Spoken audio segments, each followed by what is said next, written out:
Sa mundong ito, ang lahat ng single ay nagiging hayop. Paano nangyari? Relax ka lang dyan at ikukwento ko sa'yo. Simula ng pelikula, may babaeng nagdadrive papunta sa isang daan hanggang sa makarating siya sa isang field na may dalawang maliit na donkey. Bumaba siya sa kotse niya, tapos binaril niya yung isang donkey hanggang sa mamatay. Grabe, ang intense agad ng eksena. Makikilala natin si David habang nag-check-in siya sa hotel kasama ang kanyang kapatid, na naging aso na. Sa syudad na to, may 45 days ang mga tao para makahanap ng jowa. Kung hindi, magiging hayop sila na kung anong gusto nila. Nagkita si David sa hotel manager at sinabi niya na gusto niyang maging lobster kasi daw ang lobsters, umaabot ng 100 years ang lifespan.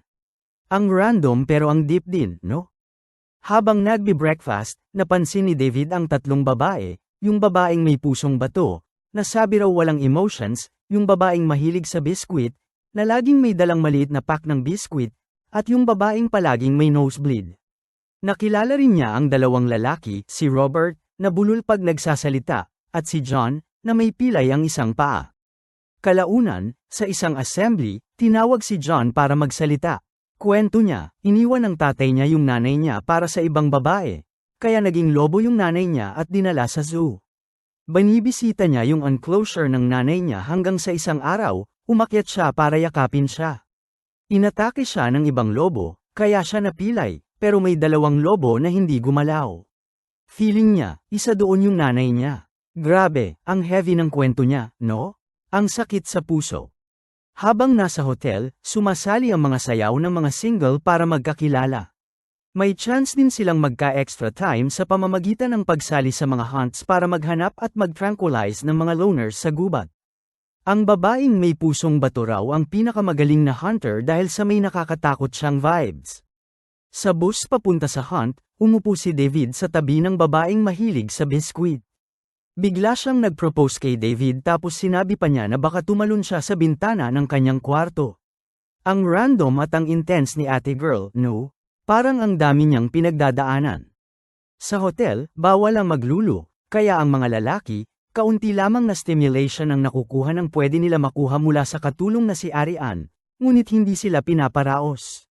Nalaman ng hotel manager na paulit-ulit palang naglululo si Robert, kaya pinarusahan siya sa pamamagitan ng pagpapaso ng mga daliri niya sa toaster. Grabe, ang sakit nun ah. Samantala, si John naman, hinabol niya ang babaeng palaging may nosebleed sa pamamagitan ng pagpeke ng nosebleed, sinasaktan niya ang mukha niya para magka-nosebleed din siya. Kalaunan, nagkagustuhan sila at inilipat sila sa mas malaking room para sa kanilang dalawa. Ang effort ni Kuya, pero at least nag-work yung strategy niya. At naging desperado na rin ngayon si David makahanap ng jowa, pinhik niya ang pagkatao niya sa babaeng may pusong bato para maging match sila. Nagkunwari siya na malamig siya at wala siyang emosyon, para maka-score ng ilang points sa kanya. Ngunit nabago ito ng isang umaga nang magising si David. Sinabi ng babaeng may pusong bato kay David na siya ang pumatay sa kapatid niya sa pamamagitan ng paulit-ulit na pagsipa. May dugo pa nga sa binti niya. Nagpanggap si David na wala siyang pake, pero nung nakita niya yung patay na aso sa banyo, umiyak siya. Sinampal pa siya ng babaeng may pusong bato dahil sa pagiging fake niya. Pagkatapos, pumunta ang babaeng may pusong bato para isumbong si David sa hotel manager. Pero, sa tulong ni Ate Maid, na-tranquilize ni David ang babaeng may pusong bato at iinila siya papunta sa transformation room para maging hayop, hindi lang natin alam kung anong hayop siya magiging. Ang intense ng eksena, parang ang satisfying ng karma ni Ate Girl. Tumakas si David mula sa hotel at pumunta sa gubat kung saan nakilala niya ang isang grupo ng mga single.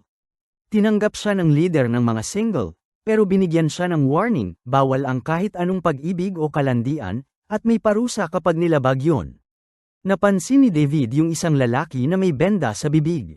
Sinabi sa kanya na binigyan raw ito ng red keys, kung saan pinutol yung mga labi niya, kasama yung isang babae na kalandian niya, tapos pinilit silang maghalikan.